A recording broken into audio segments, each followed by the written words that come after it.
Capital, Volume 1.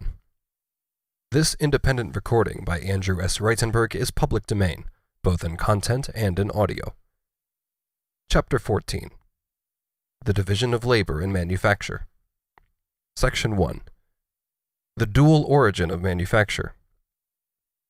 That form of cooperation which is based on division of labor assumes its classical shape in manufacture.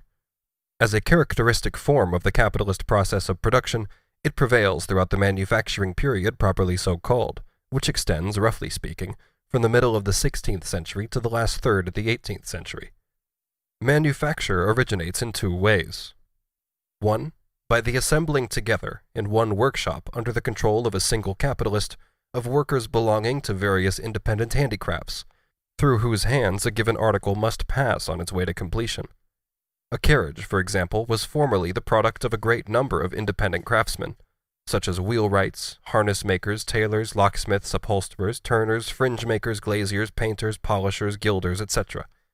In the manufacture of carriages, however, all these different craftsmen are assembled in one building, where the unfinished product passes from hand to hand. It is true that a carriage cannot be gilded before it has been made, but if a number of carriages are being made simultaneously, some may be in the hands of the gilders while others are going through an earlier process. So far, we are still on the footing of simple cooperation, which finds its materials ready to hand in the shape of men and things. But very soon an important change takes place. The tailor, the locksmith, and the other craftsmen are now exclusively occupied in the making of carriages. They therefore gradually lose the habit, and therefore the ability, of carrying on their old trade in all its ramifications. But on the other hand, their activity, which is now entirely one-sided, assumes the form most appropriate to its narrowed sphere of effectiveness.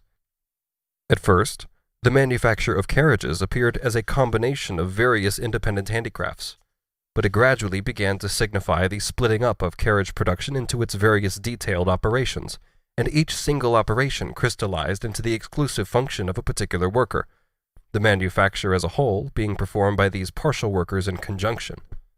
In the same way, cloth manufacture, as also a whole series of other manufactures, arose from combining together different handicrafts under the command of a single capitalist. 2. Manufacture can also arise in exactly the opposite way. One capitalist simultaneously employs in one workshop a number of craftsmen who all do the same work, or the same kind of work, such as making paper, type, or needles. This is cooperation in its simplest form. Each of these craftsmen, with the help perhaps of one or two apprentices, makes the entire commodity, and he consequently performs in succession all the operations necessary to produce it. He still works in his old handicraft-like way, but very soon external circumstances cause a different use to be made of the concentration of the workers on one spot and the simultaneousness of their work. An increased quantity of the article has perhaps to be delivered within a given time. The work is therefore divided up. Instead of each man being allowed to perform all the various operations in succession, these operations are changed into disconnected, isolated ones, carried on side by side. Each is assigned to a different craftsman, and the whole of them together are performed simultaneously by the cooperators. This accidental division is repeated, develops advantages of its own, and gradually ossifies into a systematic division of labor. The commodity, from being the individual product of an independent craftsman, becomes the social product of a union of craftsmen, each of whom performs one and only one of the constituent partial operations. The same operations which, in the case of a papermaker belonging to a guild in Germany, merged into each other as the successive acts of one craftsman, became in Dutch paper manufacture a number of partial operations performed side by numerous workers acting in cooperation. The needlemaker of Nuremberg, organized in his guild, laid the foundation for the English needle manufacture. But while in Nuremberg that single craftsman performed a series of perhaps 20 operations one after the other, in England it was not long before there were 20 needlemakers side by side, each performing only one operation of the 20. Finally, as a result of further experience, each of those 20 operations was again split up, isolated, and made entirely independent, so that it became the exclusive function of a separate worker. The mode in which manufacture arises, its growth out of handicrafts, is therefore twofold. On the one hand, it arises from the combination of various independent trades, which lose that independence and become specialized to such an extent that they are reduced to merely supplementary and partial operations in the production of one particular commodity. On the other hand, it arises from the cooperation of craftsmen in one particular handicraft. It splits up that handicraft into its various detailed operations, isolating these operations and developing their mutual independence to the point where each becomes the exclusive function of a particular worker. On the one hand, therefore, manufacture either introduces the division of labor into a process of production or further develops that division. On the other hand, it combines together handicrafts that were formerly separate. But whatever may have been its particular starting point, its final form is always the same: a productive mechanism whose organs are human beings. For a proper understanding of the division of labor in manufacture, it is essential to keep the following points firmly in mind. Firstly, the analysis of a process of production into its particular phases here coincides completely with the decomposition of a handicraft into its different partial operations. Whether complex or simple, each operation has to be done by hand, retains the character of a handicraft, and is therefore dependent on the strength, skill, quickness, and sureness with which the individual worker manipulates his tools. Handicraft remains the basis, a technically narrow basis which excludes a really scientific division of the production process into its component parts, since every partial process undergone by the product must be capable of being done by hand and of forming a separate handicraft. It is precisely because the skill of the craftsman thus continues to be the foundation of the production process that every worker becomes exclusively assigned to a partial function, and that his labor power becomes transformed into the lifelong organ of this partial function. Secondly, this division of labor is a particular sort of cooperation, and many of its advantages spring from the nature of cooperation in general, not from this particular form of it. Section 2. The specialized worker and his tools. If we now go into more detail, it is firstly clear that a worker who performs the same simple operation for the whole of his life converts his body into the automatic, one-sided implement of that operation. Consequently, he takes less time in doing it than the craftsman who performs a whole series of operations in succession. The collective worker, who constitutes the living mechanism of manufacture, is made up solely of such one-sidedly specialized workers. Hence, in comparison with the independent handicraft, more is produced in less time, or in other words, the productivity of labor is increased. Moreover, once this partial labor is established as the exclusive function of one person, the methods it employs become perfected. The worker's continued repetition of the same narrowly defined act and the concentration of his attention on it teach him by experience how to attain the desired effect with the minimum of exertion.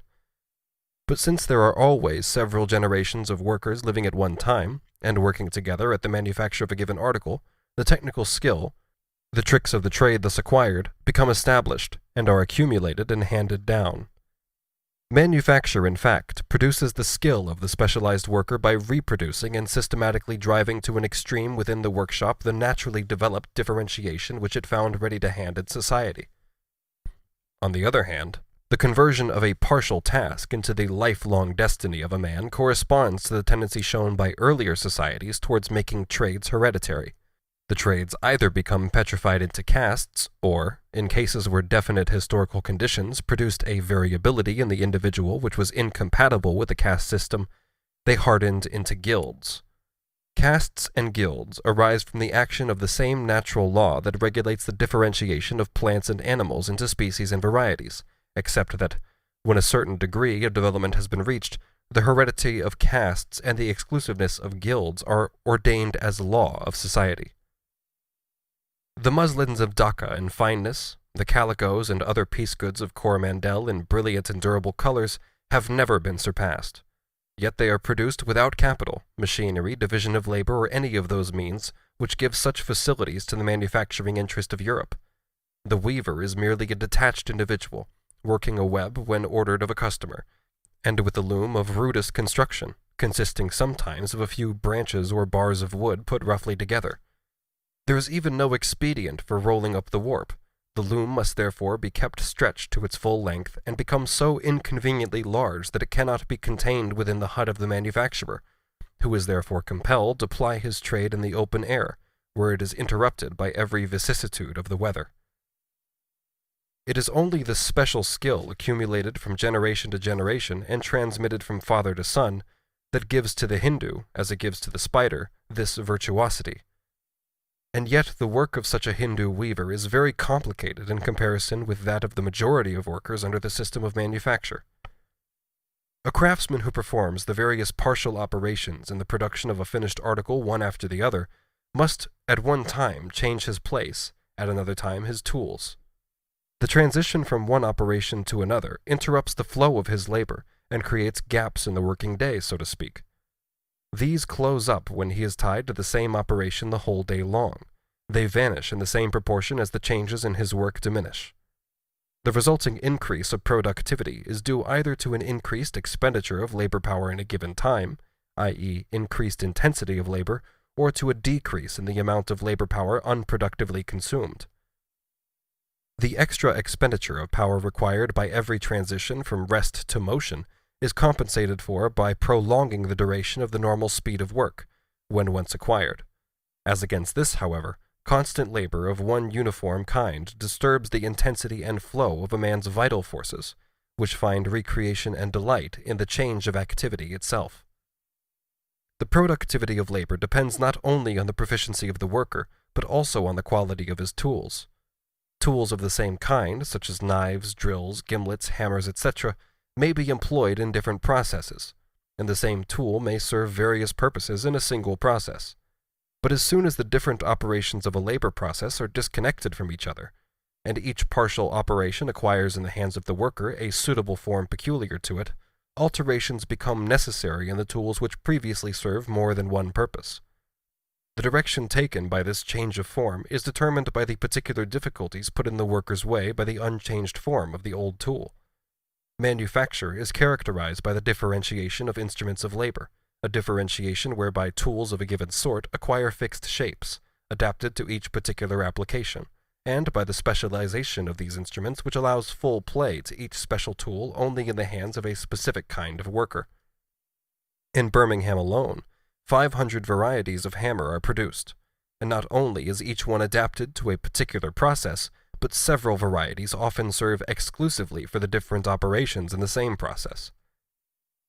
The manufacturing period simplifies, improves, and multiplies the implements of labor by adapting them to the exclusive and special functions of each kind of worker.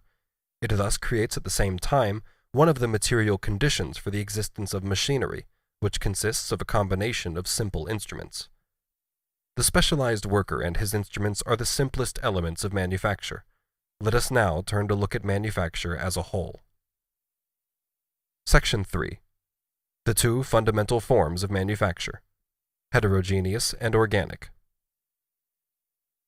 Manufacture has two fundamental forms of articulation, which, although occasionally intertwined, are essentially different in kind, and moreover play very different roles in the later transformation of manufacture into large-scale industry carried on by machinery. This double character arises from the nature of the article produced, which either results from the merely mechanical assembling of partial products made independently, or owes its completed shape to a series of connected processes and manipulations. A locomotive, for instance, consists of more than 5,000 independent parts. It cannot, however, serve as an example of the first kind of genuine manufacture, for it is a creation of large-scale industry. But a watch can, and William Petty used it to illustrate the division of labor in manufacture. Formerly, the individual creation of a craftsman from Nuremberg, the watch has been transformed into the social product of an immense number of specialized workers, such as mainspring makers, dial makers, spiral spring makers, jeweled hole makers, ruby lever makers, hand makers, case makers, screw makers, and gilders. Then there are numerous subdivisions, such as the wheel makers, with a further division between brass and steel, pin makers, movement makers, achevelle de pignon, who fix the wheels on the axles and polish the facets, pivot makers, planteurs de finissage, who put the wheels and springs in the works, finisseurs de barillet, who cut teeth in the wheels, make the holes for the right size, etc., escapement makers, cylinder makers for cylinder escapements, escapement wheel makers, balance wheel makers, makers of the raquette, the apparatus for cutting the watch, planteurs d'échappement, escapement makers proper, then repasseurs de barillet, who finish the box for the spring, steel polishers, wheel polishers, screw polishers, figure painters, dial enamelers, who melt the enamel on the copper, fabricants de pendants, who make the ring by which the case is hung, finisseurs de charnier, who put the brass hinges in the cover, graveurs, ciseleurs, polisseurs de bois, etc., etc., and last of all the repasseurs, who fit together the whole watch and hand it over in a going state. Only a few parts of the watch pass through several hands, and all of these membra disjecta come together for the first time in the hand that binds them into one mechanical whole.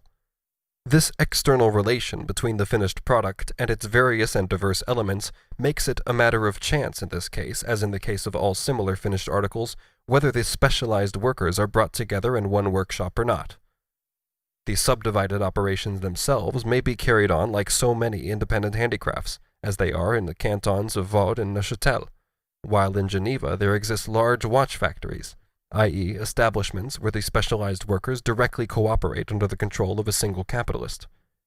Even in the latter case, the dial, springs, and case are seldom made in the factory itself. To carry on the trade as a manufacture, with concentration of workers, is profitable only under exceptional conditions, because completion is at its greatest between those workers who desire to work at home, because the splitting up of the work into a number of heterogeneous processes scarcely permits the use of instruments of labor common to all, and because the capitalist, by scattering work around, saves any outlay on workshops, etc. Nevertheless, the position of this specialized worker, who, although he works at home, does so for a capitalist, is very different from that of the independent craftsman, who works for his own customers. The second kind of manufacture, its perfected form, produces articles that go through connected phases of development, go step by step through a series of processes, like the wire in the manufacture of needles, which passes through the hands of 72 and sometimes even 92 different specialized workers. Insofar as such a manufacture, when first started, combines scattered handicrafts, it lessens the space by which the various phases of production are separated from each other. The time taken in passing from one stage to another is shortened, and so is the labor by means of which these transitions are made. In comparison with a handicraft, productive power is gained, and this gain arises from the general cooperative character of manufacture. On the other hand, division of labor, which is the principle peculiar to manufacture, requires the isolation of the various stages of production and their independence of each other. This establishment and maintenance of a connection between the isolated functions requires that the article be transported incessantly from one hand to another, and from one process to another. From the standpoint of large-scale industry, this requirement emerges as a characteristic and costly limitation, and one that is inherent in the principle of manufacture. If we confine our attention to some determinate quantity of raw material, to a heap of rags, for instance, in paper manufacture, or a length of wire in needle manufacture, we perceive that it passes successively through a series of stages in the hands of the various specialized workers until it takes on its final shape. On the other hand, if we look at the workshop as a complete mechanism, we see the raw material in all stages of its production at the same time. The collective worker, formed from the combination of the many specialized workers, draws the wire with one set of tooled-up hands, straightens the wire with another set, armed with different tools, cuts it with yet another set, points it with another set, and so on. The different stages of the process, previously successive in time, have become simultaneous and contiguous in space. Hence, a greater quantity of finished commodities is produced within the same period.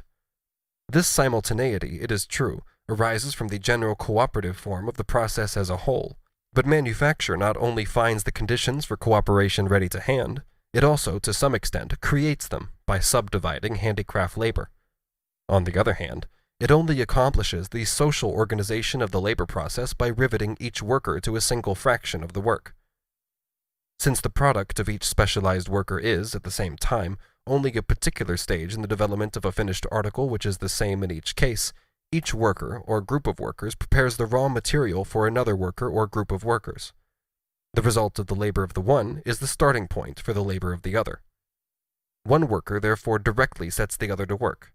The labor time necessary to attain the desired effect in each partial process is learned by experience, and the mechanism of manufacture, taken as a whole, is based on the assumption that a given result will be obtained in a given time. It is only on this assumption that the various supplementary labor processes can proceed uninterruptedly, simultaneously, and side by side. It is clear that the direct mutual interdependence of the different pieces of work, and therefore of the workers, compels each one of them to spend on his work no more than the necessary time. This creates a continuity, a uniformity, a regularity, an order, and even an intensity of labor quite different from that found in an independent handicraft or even in simple cooperation. The rule that the labor time expended on a commodity should not exceed the amount socially necessary to produce it is one that appears, in the production of commodities in general, to be enforced from the outside by the action of competition. To put it superficially, each single producer is obliged to sell his commodity at its market price. In manufacture, on the contrary, the provision of a given quantity of the product in a given period of labor is a technical law of the process of production itself. Different operations, however, require unequal lengths of time, and therefore in equal lengths of time yield unequal quantities of the specialized products. Thus, if the same worker has to perform the same operation day after day, there must be a different number of workers for each operation. For instance, in type manufacture there are 4 founders and 2 breakers to 1 rubber. The founder casts 2,000 type an hour, the breaker breaks up 4,000, and the rubber polishes 8,000. Here we have again the principle of cooperation in its simplest form, the simultaneous employment of many people doing the same thing, only now this principle is the expression of an organic relation. The division of labor under the system of manufacture not only simplifies and multiplies the qualitatively different parts of society's collective worker, but also creates a fixed mathematical relation or ratio which regulates the quantitative extent of those parts, i.e., the relative number of workers, or the relative size of the group of workers for each special function. Thus, alongside the qualitative articulation, the division of labor develops a quantitative rule and a proportionality for the social labor process. Once the most fitting proportion has been established by experience for the number of specialized workers in the various groups producing on a given scale, that scale can be extended only by employing a multiple of each particular group. Moreover, the same individual can do certain kinds of work just as well on a large as on a small scale. For instance, the labor of superintendents, the transportation of the parts of the product from one stage to the next, etc. The isolation of such functions, their allotment to a particular worker, becomes advantageous only with an increase in the number of workers employed, but this increase must affect every group proportionally. The isolated group of workers to whom any particular specialized function is assigned is made up of homogeneous elements, and is one of the constituent organs of the total mechanism. In many manufactures, however, the group itself is an organized body of labor, the total mechanism being a repetition or multiplication of these elementary organisms of production. Let us take, for example, the manufacture of glass bottles.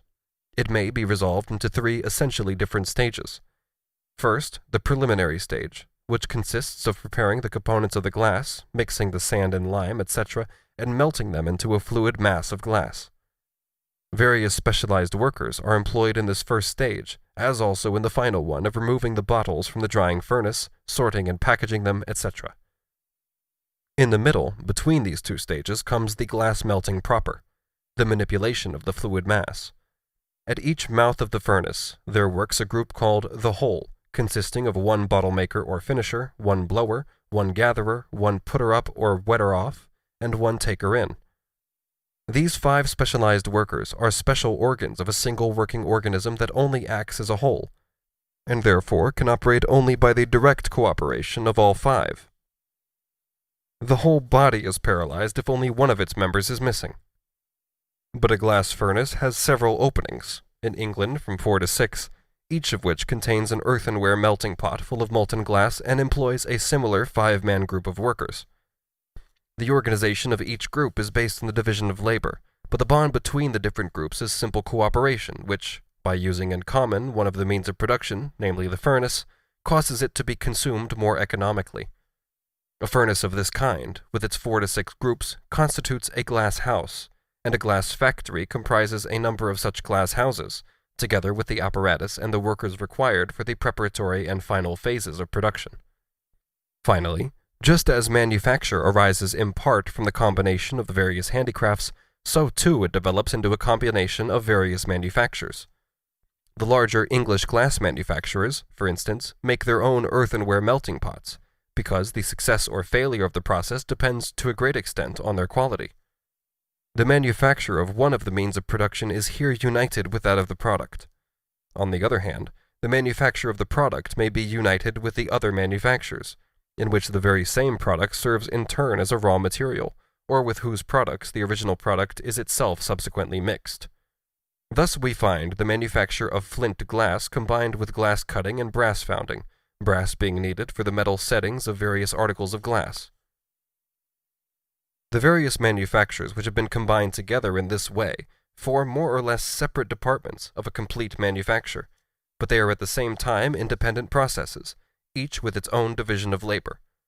In spite of the many advantages offered by this combination of manufactures, it never attains a complete technical unity on its own foundation.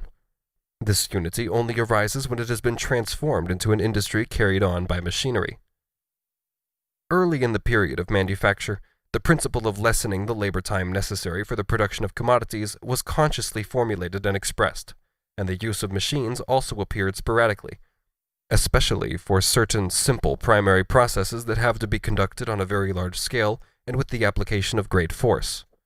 Thus, at an early period in paper manufacture, the tearing up of the rags was done by paper mills, and in metalworks the pounding of the ores was done by stamping mills. The Roman Empire handed down the elementary form of all machinery in the shape of the water wheel. The handicraft period bequeathed to us the great inventions of the compass, gunpowder, type printing, and the automatic clock. But on the whole, machinery played that subordinate part which Adam Smith assigns to it in comparison with division of labor. In the 17th century, the sporadic use of machinery was of the greatest importance, because it supplied the great mathematicians of that time with a practical basis and an incentive towards the creation of modern machines. The collective worker, formed out of the combination of a number of individual specialized workers, is the item of machinery specifically characteristic of the manufacturing period. The various operations, performed in turn by the producer of a commodity which coalesce during the labor process, make demands of various kinds upon him. In one operation, he must exert more strength, in another more skill, in another more attention, and the same individual does not possess all these qualities in an equal degree. After the operations have been separated, made independent and isolated, the workers are divided, classified and grouped according to their predominant qualities. If their natural endowments are the foundation on which the division of labor is built up, manufacture, once introduced, develops in them new powers that are by nature fitted only for limited and special functions. The collective worker now possesses all the qualities necessary for production in an equal degree of excellence, and expends them in the most economical way by exclusively employing all his organs, individualized in particular workers or groups of workers in performing their special functions. The one-sidedness, and even the deficiencies of the specialized individual worker become perfections when he is a part of the collective worker.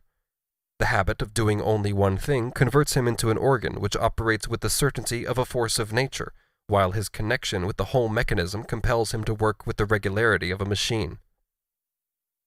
Since the various functions performed by the collective worker can be simple or complex, high or low, the individual labor powers, his organs, require different degrees of training, and must therefore possess very different values. Manufacture therefore develops a hierarchy of labor powers, to which there corresponds a scale of wages. The individual workers are appropriated and annexed for life by a limited function, while the various operations of the hierarchy of labor powers are parceled out among the workers according to their natural and their acquired capacities. Every process of production, however, requires certain simple manipulations, which every man is capable of doing. These actions, too, are now separated from their constant interplay with those aspects of activity which are richer in content, and ossified into the exclusive functions of particular individuals. Hence, in every craft it seizes, manufacture creates a class of so-called unskilled laborers, a class strictly excluded by the nature of the handicraft industry. If it develops a one-sided specialty to perfection at the expense of the whole of a man's working capacity, it also begins to make a speciality of the absence of all development. Alongside the gradations of the hierarchy, there appears the simple separation of the workers into skilled and unskilled. For the latter, the cost of apprenticeship vanishes. For the former, it diminishes, compared with that required of the craftsman, owing to the simplification of the functions. In both cases, the value of labor power falls. An exception to this law occurs whenever the decomposition of the labor process gives rise to new and comprehensive functions, which either did not appear at all in handicrafts or not to the same extent. The relative devaluation of labor power caused by the disappearance or reduction of the expenses of apprenticeship directly implies a higher degree of valorization of capital, for everything that shortens the necessary labor time required for the reproduction of labor power extends the domain of surplus labor. Section 4. The division of labor in manufacture and the division of labor in society. We first consider the origin of manufacture, then its simple elements, the specialized worker and his tools, and finally the total mechanism. We shall now lightly touch on the relation between the division of labor in manufacture and the social division of labor which forms the foundation of all commodity production. If we keep labor alone in view, we may designate the division of social production into its main genera, such as agriculture, industry, etc., as division of labor in general, and the splitting up of these broad divisions into species and subspecies as division of labor in particular. Finally, we may designate the division of labor within the workshop as division of labor in detail. The division of labor within society develops from one starting point. The corresponding restriction of individuals to particular vocations or callings develops from another starting point, which is diametrically opposed to the first. This second starting point is also that of the division of labor within manufacture. Within a family, and after further development within a tribe, there springs up naturally a division of labor caused by differences of sex and age, and therefore based on a purely physiological foundation. More material for this division of labor is then provided by the expansion of the community, the increase of its population, and, in particular, conflicts between the different tribes and the subjugation of one tribe by another. On the other hand, as I have already remarked, the exchange of products springs up at the point where different families, tribes, or communities come into contact, for at the dawn of civilization, it is not private individuals but families, tribes, etc. that meet on an independent footing. Different communities find different means of production and different means of subsistence in their natural environment. Hence, their modes of production and living, as well as their products, are different. It is this spontaneously developed difference which, when different communities come into contact, calls forth the mutual exchange of products and the consequent gradual conversion of those products into commodities. Exchange does not create the differences between spheres of production, but it does bring the different spheres of production into a relation, thus converting them into more or less interdependent branches of the collective production of a whole society. In this case, the social division of labor arises from the exchange between spheres of production which are originally distinct from and independent of one another. In the other case, where the physiological division of labor is the starting point, the particular organs of a compact whole become separated from each other and break off. This process of disintegration receives its main impetus from the exchange of commodities with foreign communities. Afterwards, these organs attain such a degree of independence that the sole bond still connecting the various kinds of work is the exchange of the products as commodities. In the one case, what was previously independent has been made dependent. In the other case, what was previously dependent has been made independent. The foundation of every division of labor which has attained a certain degree of development and has been brought about by the exchange of commodities is the separation of town from country. One might well say that the whole of economic history of society is summed up in the movement of this antithesis. However, for the moment we shall not go into this. Just as a certain number of simultaneously employed workers is the material precondition for the division of labor within manufacture, so the number and density of the population, which here corresponds to the collection of workers together in one workshop, is a precondition for the division of labor within society. Nevertheless, this density is more or less relative. A relatively thinly populated country, with well-developed means of communication, has a denser population than a more numerously populated country with badly developed means of communication. In this sense, the northern states of the USA, for instance, are more thickly populated than India.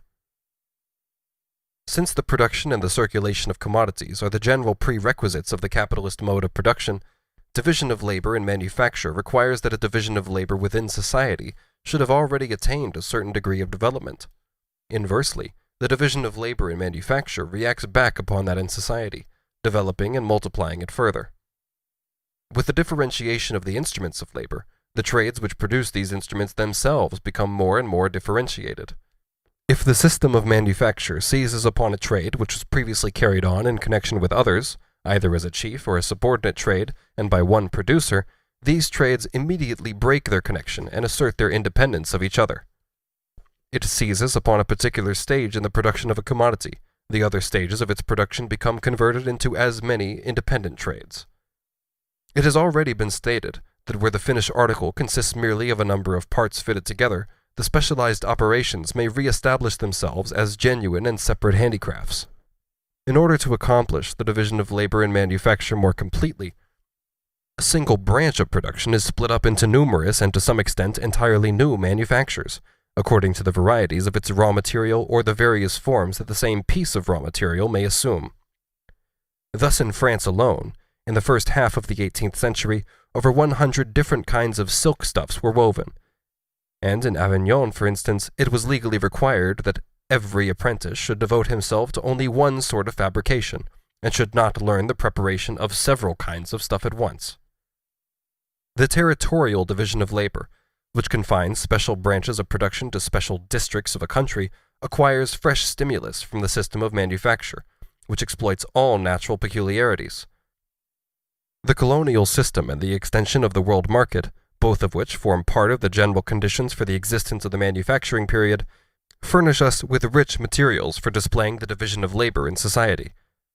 This is not the place, however, for us to show how division of labor seizes upon not only the economic but every other sphere of society, and everywhere lays the foundation for that specialization, that development in a man of one single faculty at the expense of all others, which already caused Adam Ferguson, the master of Adam Smith, to exclaim, quote, "We make a nation of helots, and have no free citizens," end quote. But in spite of the numerous analogies and links connecting them, the division of labor in the interior of society and that in the interior of a workshop differ not only in degree but also in kind. The analogy appears most indisputable where there is an invisible bond uniting the various branches of trade. For instance, the cattle breeder produces hide, the tanner makes the hides into leather, and the shoemaker makes the leather into boots.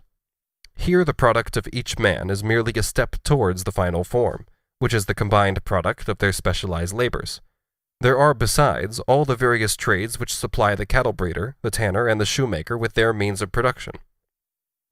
Now it is quite possible to imagine, with Adam Smith, that the difference between the above social division of labor and the division in manufacture is merely subjective, exists merely for the observer, who in the case of manufacture can see at a glance all the numerous operations being performed on one spot, while in the instance given above, the spreading out of the work over great areas and the great number of people employed in each branch of labor obscure the connection.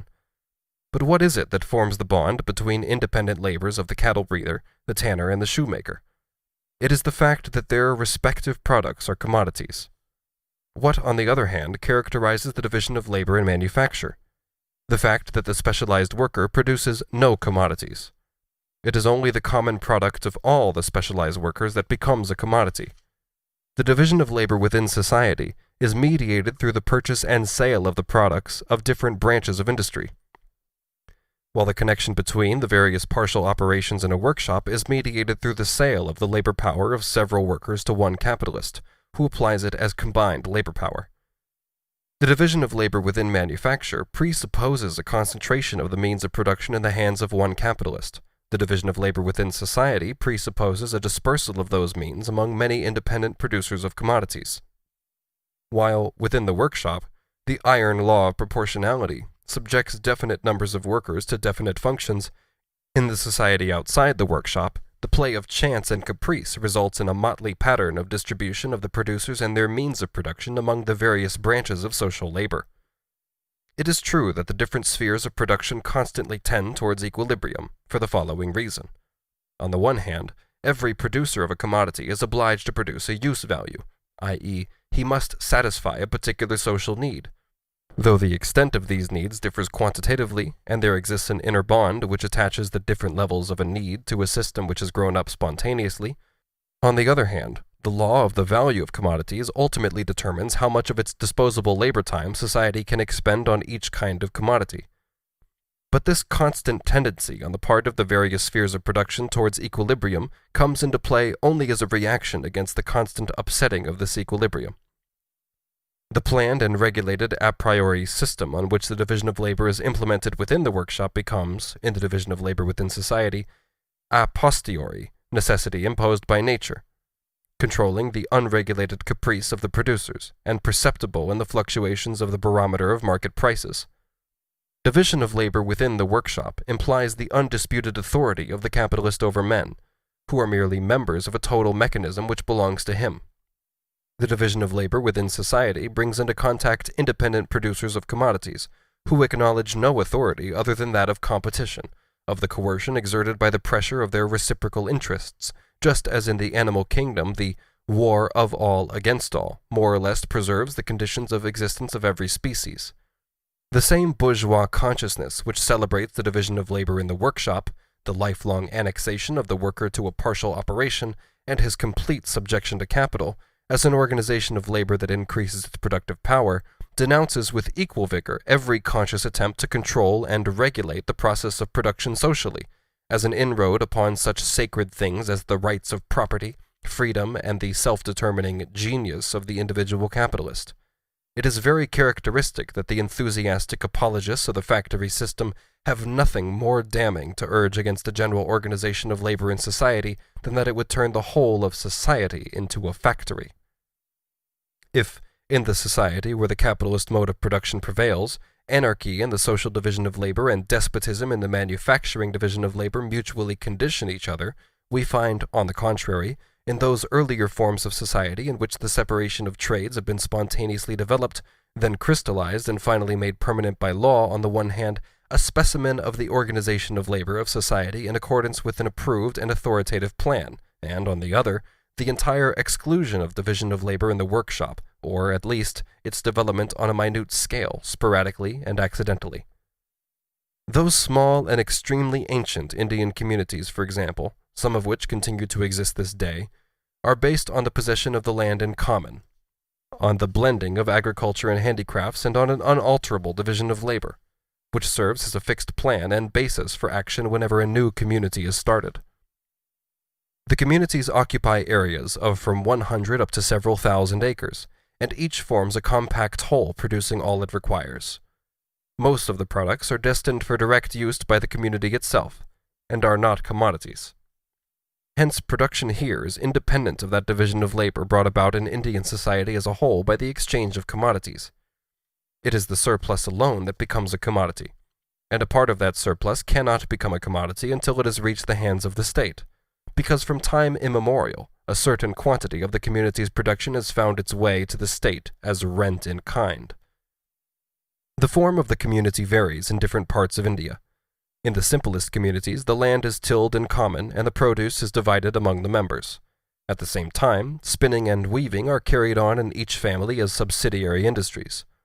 Along the mass of people thus occupied in the same way, we find the chief inhabitant, who is judge, police authority, and tax gatherer in one, the bookkeeper, who keeps the accounts of the tillage and registers everything relating to this, another official, who prosecutes criminals, protects strangers traveling through, and escorts them to the next village, the boundary man, who guards the boundaries against neighboring communities, the water overseer, who distributes the water from the common tanks for irrigation, the Brahmin, who conducts the religious services, the schoolmaster, who on the sand teaches the children reading and writing, the calendar Brahmin or astrologer, who makes known the lucky or unlucky days for seed time and harvest, and for every other kind of agricultural work, a smith and carpenter, who make and repair all the agricultural implements, the potter, who makes all the pottery of the village, the barber, the washerman, who washes clothes, the silversmith, here and there the poet, who in some communities replaces the silversmith, in others the schoolmaster. This dozen or so of individuals is maintained at the expense of the whole community. If the population increases, a new community is founded, on the pattern of the old one on unoccupied land. But a division like that in manufacture is impossible, since the smith, carpenter, etc. find themselves faced with an unchanging market, and at the most there occur, according to the sizes of the villages, 2 or 3 smiths of carpenters instead of 1. The law that regulates the division of labor in the community acts with the irresistible authority of a law of nature, while each individual craftsman, the smith, the carpenter, and so on, conducts in his workshop all the operations of his handicraft in the traditional way, but independently and without recognizing any authority. The simplicity of the productive organism in these self-sufficing communities, which constantly reproduce themselves in the same form and, when accidentally destroyed, spring up again on the same spot and with the same name, this simplicity supplies the key to the riddle of the unchangeability of Asiatic societies, which is in such striking contrast with the constant dissolution and refounding of Asiatic states, and their never-ceasing changes of dynasty. The structure of the fundamental economic elements of society remains untouched by the storms which blow up in the cloudy regions of politics. The rules of the guilds, as I have said before, deliberately hindered the transformation of the single master into a capitalist, by placing very strict limits on the number of apprentices and journeymen he could employ. Moreover, he could employ his journeymen only in the handicraft in which he was himself a master. The guilds zealously repelled every encroachment by merchants' capital, the only free form of capital which confronted them. A merchant could buy every kind of commodity, but he could not buy labor as a commodity. He existed only on sufferance, as a dealer in the products of the handicrafts. If circumstances called for a further division of labor, the existing guilds split themselves up into subordinate sections, or founded new guilds by the side of the old ones. But they did this without concentrating different handicrafts in one workshop. Hence the guild organization, however much it may have contributed to creating the material conditions for the existence of manufacture by separating, isolating, and perfecting the handicrafts, excluded the kind of division of labor characteristic of manufacture. On the whole, the worker and his means of production remained closely united, like the snail with its shell, and therefore the principal basis of manufacture was absent, namely the autonomy of the means of production as capital vis-à-vis the worker.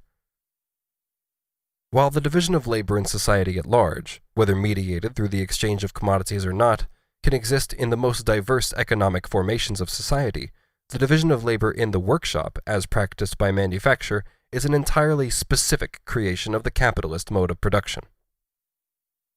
Section 5. The capitalist character of manufacture. An increased number of workers under the control of one capitalist is a natural starting point, both of cooperation in general and of manufacture in particular.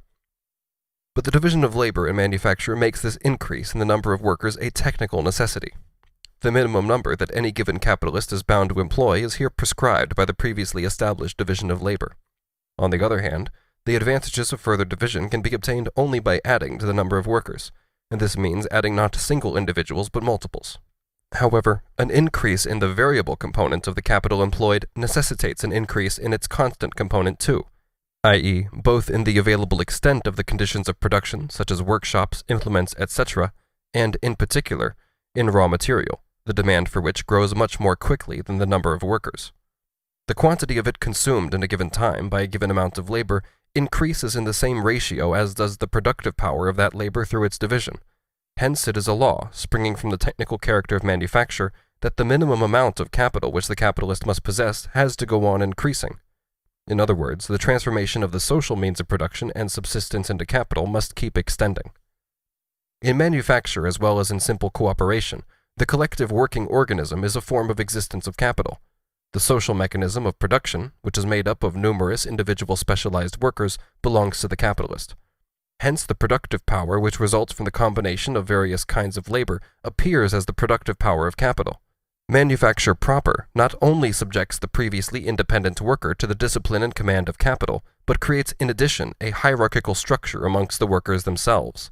While simple cooperation leaves the mode of the individual's labor for the most part unchanged, manufacture thoroughly revolutionizes it and seizes labor power by its roots. It converts the worker into a crippled monstrosity by furthering his particular skill as in a forcing house, through the suppression of a whole world of productive drives and inclinations, just as in the states of La Plata, they butcher a whole beast for the sake of his hide or his tallow.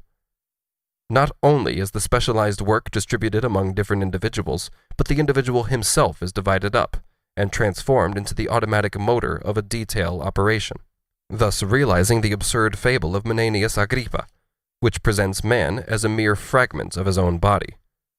If, in the first place, the worker sold his labor power to capital because he lacked the material means of producing a commodity, now his own individual labor power withholds its service unless it has been sold to capital.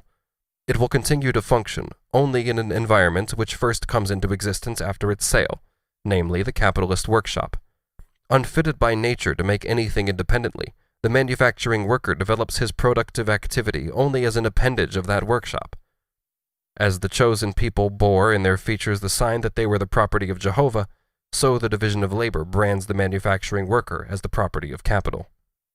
The knowledge, judgment, and will, which, even though to a small extent, are exercised by the independent peasant or handicraftsman, in the same way as the savage makes the whole art of war consist in the exercise of his personal cunning, are faculties now required only for the workshop as a whole. The possibility of an intelligent direction of production expands in one direction, because it vanishes in many others. What is lost by the specialized workers is concentrated in the capital which confronts them. It is a result of the division of labor in manufacture that the worker is brought face to face with the intellectual potentialities of the material process of production as the property of another and as a power which rules over him. This process of separation starts in simple cooperation, where the capitalist represents to the individual workers the unity and the will of the whole body of social labor. It is developed in manufacture, which mutilates the worker, turning him into a fragment of himself. It is completed in large-scale industry, which makes science a potentiality for production which is distinct from labor and presses it into the service of capital. In manufacture, the social productive power of the collective worker, hence of capital, is enriched through the impoverishment of the worker in individual productive power. Quote, "Ignorance is the mother of industry as well as of superstition. Reflection and fancy are subject to error, but a habit of moving the hand or the foot is independent of either. Manufactures, accordingly, prosper most where the mind is least consulted, and where the workshop may be considered as an engine, the parts of which are men." End quote. From A. Ferguson, page 280. The understandings of the greater part of men, says Adam Smith, are necessarily formed by their ordinary employments. The man whose life is spent in performing a few simple operations has no occasion to exert his understanding. He generally becomes as stupid and ignorant as it is possible for a human creature to become. After describing the stupidity of the specialized worker, Adam Smith goes on, "The uniformity of his stationary life naturally corrupts the courage of his mind. It corrupts even the activity of his body, and renders him incapable of exerting his strength with vigor and perseverance in any other employments than that to which he has been bred. His dexterity at his own particular trade seems in this manner to be acquired at the expense of his intellectual, social, and martial values. But in every improved and civilized society, this is the state into which the laboring poor, that is, the great body of the people, must necessarily fall." For preventing the complete deterioration of a great mass of people which arises from the division of labor, Adam Smith recommends education of the people by the state, but in prudently homeopathic doses. Garnier, his French translator and commentator, who quite naturally developed into a senator under the First French Empire, is entirely consistent in opposing Smith on this point. Education of the people, he urges, violates the first law of the division of labor, and with it our whole social system would be proscribed. Quote, "Like all other divisions of labor," he says, "that between hand labor and head labor is more pronounced and decided in proportion as society," he rightly uses this word to describe capital, landed property, and the state that belongs to them, becomes richer. The division of labor, like every other, is an effect of past, and a cause for future progress. Ought the government, then, to work in opposition to this division of labor and to hinder its natural course? Ought it to expend a part of the public money in the attempt to confound and blend together two classes of labor which are striving after division and separation? End quote. Some crippling of body and mind is inseparable even from the division of labor in society as a whole. However, since manufacture carries this social separation of branches of labor much further, and also by its peculiar division, attacks the individual at the very roots of his life, it is the first system to provide the materials and the impetus for industrial pathology. To subdivide a man is to execute him if he deserves the sentence, to assassinate him if he does not. The subdivision of labor is the assassination of the people. Cooperation based on the division of labor, in other words manufacture, begins as a spontaneous formation.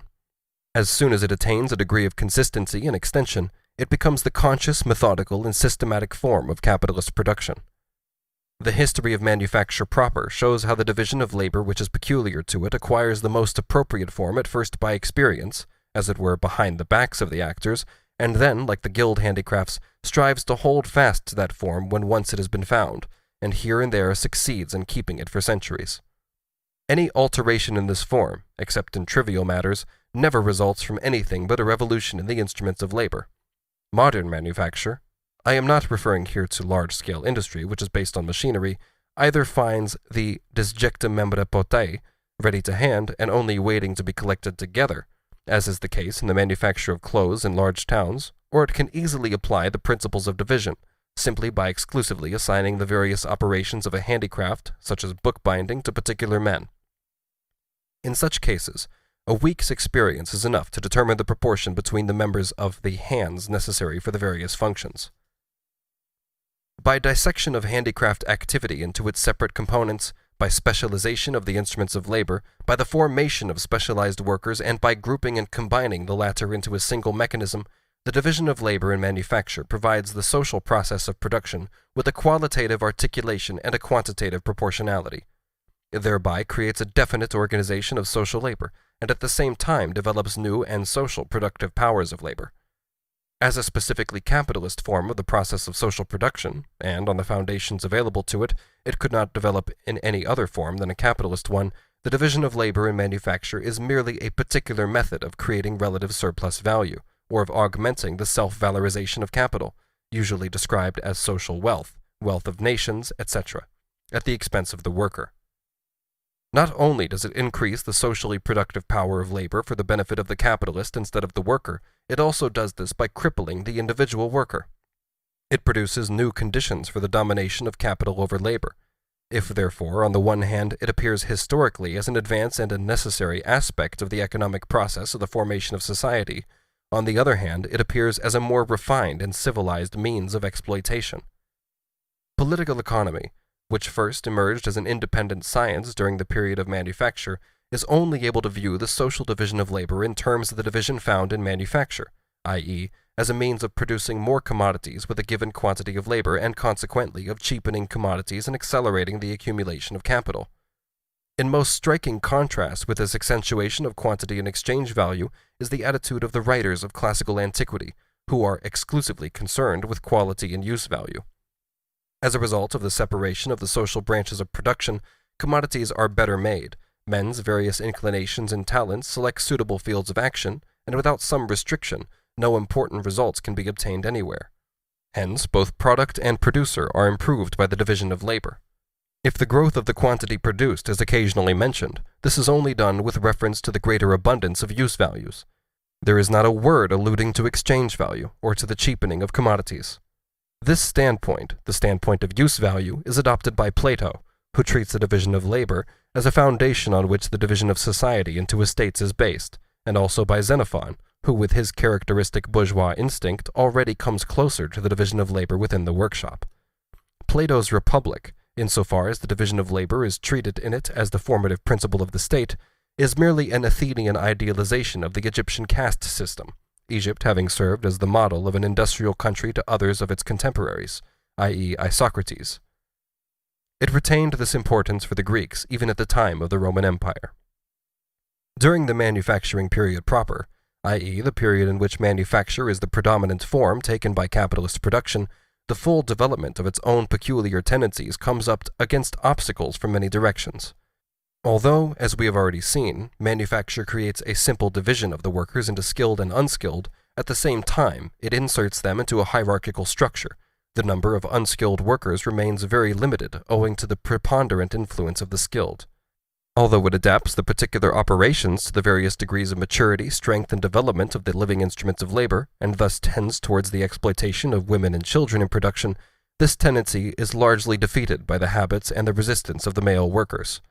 Although the splitting up of handicrafts lowers the cost of forming the worker, and thereby lowers his value, a long period of apprenticeship is still necessary for certain more difficult kinds of work. Moreover, even where it would be superfluous, the workers jealously retain it. In England, for instance, we find the laws of apprenticeship, with their 7 years' probation, in full force down to the end of the manufacturing period. They are not entirely thrown aside until the advent of large-scale industry. Since handicraft skill is the foundation of manufacture, and since the mechanism of manufacture as a whole possesses no objective framework which would be independent of the workers themselves, capital is constantly compelled to wrestle with the insubordination of the workers.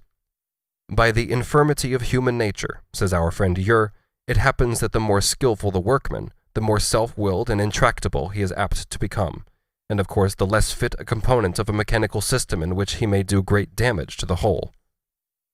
Hence the complaint that the workers lack discipline runs through the whole of the period of manufacture. Even if we did not have the testimony of contemporary writers on this, we have two simple facts which speak volumes. Firstly, during the period between the 16th century and the epoch of large-scale industry, capital failed in its attempt to seize control of the whole disposable labor time of the manufacturing workers, and secondly, the manufacturers are short-lived, changing their locality from one country to another with the emigration or immigration of the workers. Quote, "Order must in one way or another be established," exclaims in 1770 the often cited author of the Essay on Trade and Comments.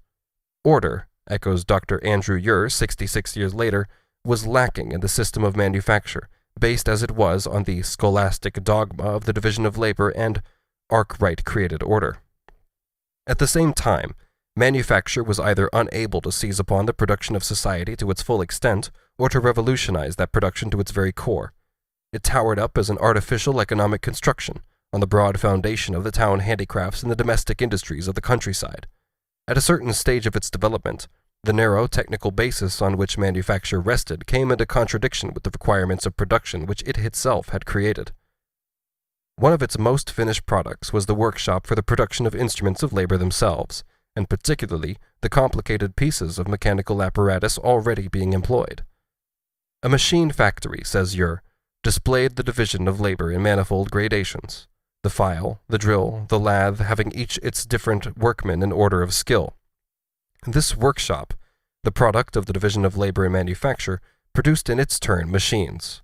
It is machines that abolish the role of the handicraftsman as the regulating principle of social production. Thus, on the one hand, the technical reason for the lifelong attachment of the worker to a partial function is swept away. On the other hand, the barriers placed in the way of the domination of capital by this same regulating principle now also fall.